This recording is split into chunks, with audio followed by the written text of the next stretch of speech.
Mesdames et messieurs, très heureuse de vous retrouver pour vous informer. Voici les principaux titres de ce journal. 15e sommet des BRICS, le Premier ministre Jean-Michel Samalukonde Kyenge a présenté la République démocratique du Congo comme pays solution face aux enjeux actuels de toute l'humanité. Le vice-premier ministre de l'Intérieur, Peter Kazadi, a reçu le représentant spécial adjoint du secrétaire général des Nations Unies en République démocratique du Congo. Ils ont échangé autour de la continuité du soutien des agences de l'ONU aux institutions congolaises.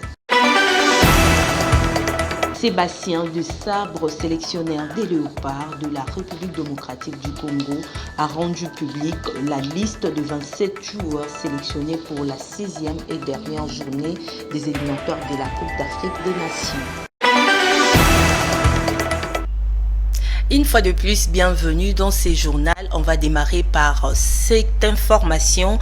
15e sommet de BRICS, le Premier ministre Jean-Michel Samalukonde Kyenge présente la République démocratique du Congo comme pays solution face aux enjeux actuels de toute l'humanité. C'était le jeudi 24 août 2023, dernier jour du 15e sommet des BRICS qui s'est tenu à Johannesburg. Suivez. Au dernier jour du 15e sommet de BRICS qui se tient à Johannesburg en Afrique du Sud et avant la déclaration conjointe sanctionnant la fin de ces assises, le Premier ministre Jean-Michel Samalukonde Kyenge est intervenu devant le chef d'État et de gouvernement membres de cette organisation et de pays invités pour prononcer le discours de la République démocratique du Congo au nom du président de la République démocratique du Congo, Félix-Antoine Tshisekedi Tshilombo. Dans son allocution, le chef du gouvernement congolais a premièrement salué l'optimisme qui caractérise les 5 membres de BRICS à affronter le problème qui se pose à l'humanité actuelle. Saisissant la portée du thème central du sommet, le partenariat pour une croissance mutuelle accélérée, un développement. Saisissant la portée du thème central du sommet, le partenariat pour une croissance mutuelle accélérée, un développement durable et un multilatéralisme inclusif, le Premier ministre congolais a invité le BRICS à capitaliser particulièrement les atouts de la RDC face aux défis qui se posent à l'humanité. Ces questions financières et économiques au vu des chocs qu'a connu la planète, notamment avec la pandémie à Covid-19. Et nous apportons aujourd'hui, de par notre position géostratégique, tant au niveau forestier, au niveau minier, des solutions, et comme nous nous faisons souvent appeler pays solutions, c'est ça que nous avons voulu présenter, en disant que notre potentiel énergétique, au moment où le pays a plus besoin d'être industrialisé, est disposé. Arrivé à Johannesburg depuis le mardi dernier, le Premier ministre était porteur d'un message du président de la RDC, Félix-Antoine Tshisekedi au BRICS. Cet acronyme regroupe l'Afrique du Sud, l'Inde, le Brésil et la Russie. Au menu de ces 15e sommets, l'élargissement à des nouveaux membres du bloc de pays émergents, les BRICS, revendiquent notamment une croissance accélérée, un développement durable et un multilatéralisme inclusif. L'Union pour la démocratie et le progrès social, UDPS en sigle, organise un congrès extraordinaire sous la direction du secrétaire général Augustin Kabouya. Toutes les structures vont se mettre ensemble pour désigner un candidat commun à l'élection présidentielle de décembre prochain. Ce congrès aura lieu du samedi 26 au dimanche 27 août à Ngandayala à Kinshasa. Le premier vice-ministre de l'Intérieur, Peter Kazadi, a reçu le jeudi 24 août le représentant spécial adjoint du secrétaire général des Nations Unies en République démocratique du Congo, Bruno Le Marquis. Cet échange a tourné sur la continuité de soutien des agences de l'ONU aux institutions congolaises dans le cadre de la transition de la MONUSCO. Le vice-président de l'Assemblée nationale, André Mbata, a reçu en audience au Parlement une forte délégation du Congrès américain. Ils ont discuté notamment sur les élections et la situation de l'agression rwandaise à l'est de la République démocratique du Congo. Suivez.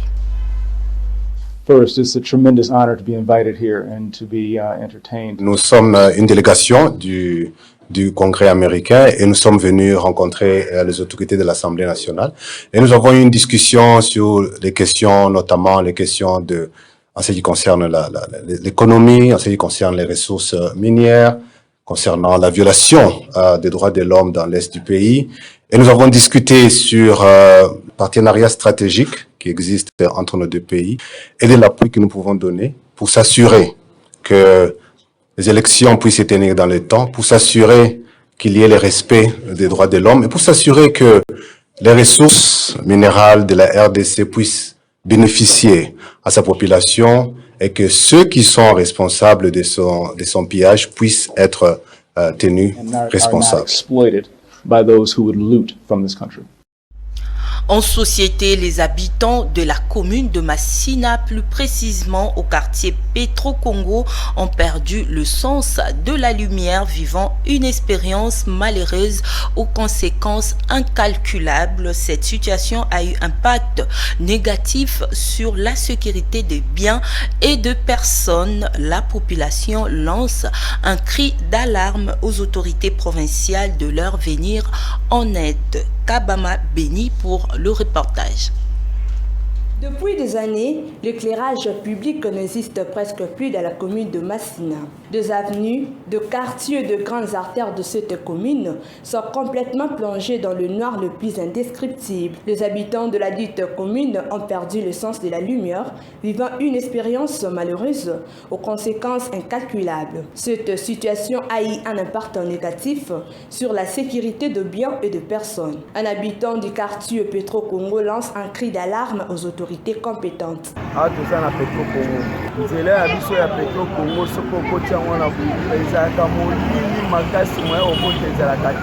Éclairage public Tindelo et Pelakate. Moulili Makasi Baki Parabuto Petro Congo Moteko Baki éclairage public Ezate. Moulili na Boutouboui. Insécurité Makasi. Tozoe Bisa Mokonza Mboka. Atale la biso makambo na ministre ya énergie akipena makambo ya lumière publique na ezate surtout na Petro Congo tozana l'utilité ya te. Malgré que le gouvernement provincial ait un certain nombre de travaux de grandes envergures et entre notamment à la modernisation de l'éclairage public ainsi qu'à la réhabilitation de certaines infrastructures routières, mais ce n'est pas le cas pour la commune de Massina. Il est grand temps que les autorités congolaises trouvent des solutions pour ces problèmes qui dérangent les habitants de Massina.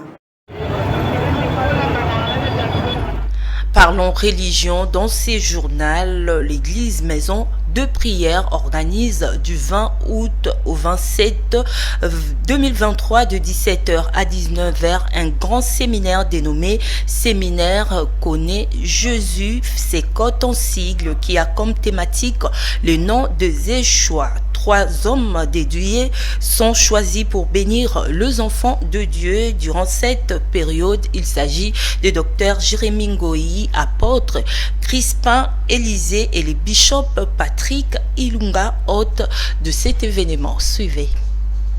Le nom de Yeshua, tel est le thème d'un grand marathon de prière dénommé Séminaire Connaît Jésus qu'organise l'église Maison de prière EMAP qui va du 20 au 27 août 2023 de 17h à 19h. Par ailleurs, cette grande thématique tire son soubassement dans le livre des Actes des Apôtres, chapitre 4, verset 12 qui dit « Il n'y a de salut à aucun autre car il y a sous le ciel aucun autre nom qui ait été donné parmi les hommes par lequel nous devions être sauvés. Durant cette période, les enfants de Dieu seront bénis par 3 hommes de Dieu puissants. Il s'agit du docteur Jérôme Ngoï, apôtre Christian Élysée et le révérend Patrick Ilunga Hôte. Le bishop Patrick Ilunga et le docteur Jérémy Moulumba lancent un appel à tous les fidèles du Christ à ne pas manquer à ce grand rendez-vous. Le séminaire a pour but de faire connaître le nom Yeshua aux enfants de Dieu. Retourner ce nom dans les confessions de tout le monde, dans les prières de tout le monde, dans la confession de la foi de tout le monde. Que le nom Yeshua reprenne sa renommée, parce que dès le commencement du ministère du Fils de Dieu, la renommée a commencé. Nous voulons que ce nom soit encore glorifié et ce nom retrouve sa place d'honneur. Tous ceux-là qui me suivront, je dirais d'abord qu'ils se repentent. La repentance, c'est par rapport au changement de la manière dont ils ont perçu les choses. Nous voulons que tous se repentent en retournant à ce que la Bible dit, c'est-à-dire le Nouveau Testament étant l'endroit où on a posé les fondements de l'Église. En tant qu'Église, ils sont l'Église de Jésus-Christ.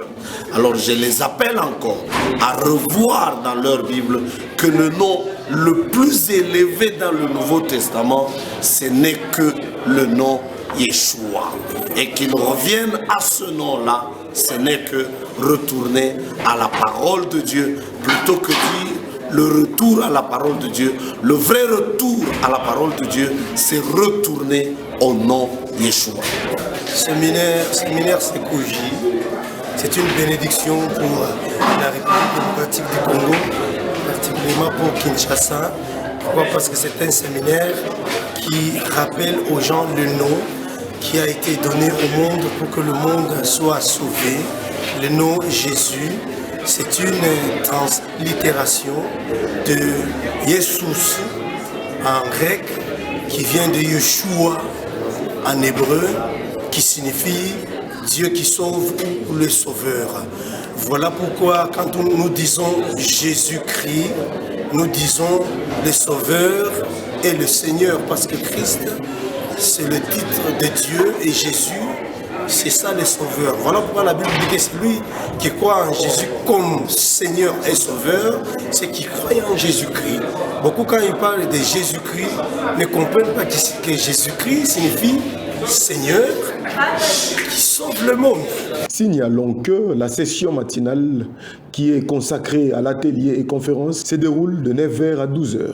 L'église Maison de Prière se situe à 213 avenue Itaga, commune de Lingwala, au croisement des avenues Mouchi et Itaga, référence salle Saint-Dexni, en face du camp Lufungula.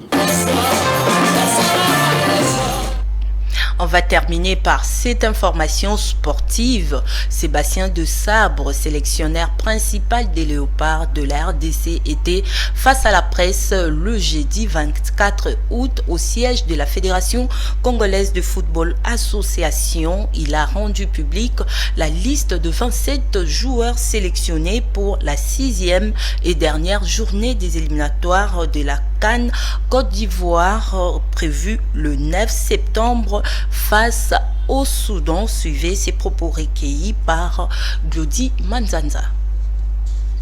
Alors, au niveau des gardiens de but, 3 gardiens de but sont convoqués pour le mois de septembre. Donc nous avons Esdras Kabamba de Bravo de Maki en Angola. Nous avons Siadi Badjo Tepe Mazembe Congo et Lionel Mpazi Rodez France. Ce sont les 3 gardiens. Au niveau des défenseurs, nous avons Gédéon Kaloulou de Lorient, France. Jordan Ikoko Pafos. Nous avons Vital Nsimba Bordeaux, France. Arthur Masuaku Besiktas, Turquie. Rocky Bouchiri Hibernians, Écosse. Chancel Mbamba, Olympique de Marseille, France. Dylan Batubinsika, Saint-Étienne, France. Et Inonga Baka, Simba, Tanzanie. Ce sont les défenseurs. Au niveau des milieux de terrain, nous avons Peli Rudok Mpanzu de Luton, Angleterre. Nous avons Edo Kayembe, Watford, Angleterre. Nous avons Nuke Mpulu, Las Palmas en Espagne. Nous avons Samuel Mutusami, Nantes, France. Charles Piquel, Cremonese, Italie. Silas, Stuttgart, Allemagne. Théo Bongonda, Spartak de Moscou, Russie. Shadraka Kolo, Saint-Gall en Suisse. Gaël Kakuta, Amiens, France. William Balikwisha, Standard Liège, Belgique. Meshak Elia, Young Boys de Berne en Suisse. Ce sont les milieux. Même si certains peuvent jouer attaquant également. Au niveau des attaquants, nous avons Fiston Mayele, Pyramide en Égypte. Vous savez qu'il a été transféré à Pyramide. Nous avons Aldo Kalulu, Partizan de Belgrade en Serbie. Nous avons Cédric Bakambu, Galatasaray en Turquie. Nous avons Jackson Muleka, Besiktas en Turquie. Et nous avons Yohan Wissa, Brentford en Angleterre. C'est la fin de cette édition. Mesdames et messieurs, voici le rappel des titres. 15e sommet des BRICS, le Premier ministre Jean-Michel Samalukonde Kyenge a présenté la République démocratique du Congo comme pays solution face aux enjeux actuels de toute l'humanité.